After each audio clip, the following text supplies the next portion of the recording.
For every project I do, there needs to be a meeting of a material and the project. So there has to be a theme in the project which can be thought about in a particular material.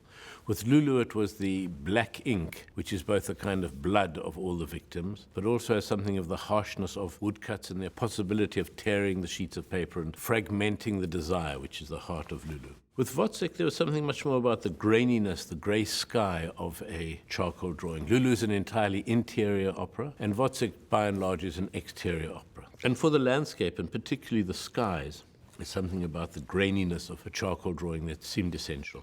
Within the production, there is the large cyclorama, the backdrop, in which the projections which we show are kind of the imaginings of WOZZECK,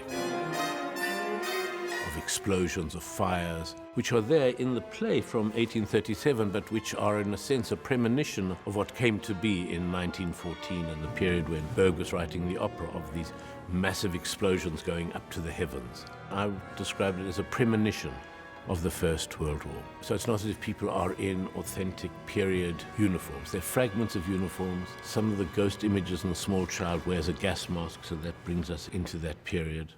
To do a project like WOZZECK, to do an opera like WOZZECK, an essential part of it are 2 workshops in my studio in Johannesburg, in which I'll ask some dancers, some actors, to come and work with us, with the team of designers, lighting designers, in which we'll work with recordings, but try to see how we could stage a scene. What would be the language of the movement of the performers?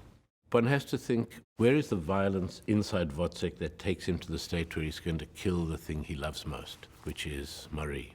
There are different ways of thinking. Obviously, it's a long tradition of men's violence against women. It's a long tradition of people who are depressed finding their only relief in violence to make themselves feel alive, either to suffer violence or to inflict violence. So long before he kills Marie, there's part of him that knows this is the way it's going to end.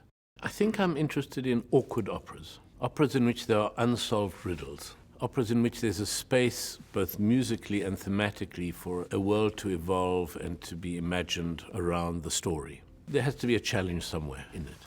Rather than saying this is just a gorgeous opera, I'm going to relax into the beauty of it and hope that the designs are nice. It has to be a machine for thinking in.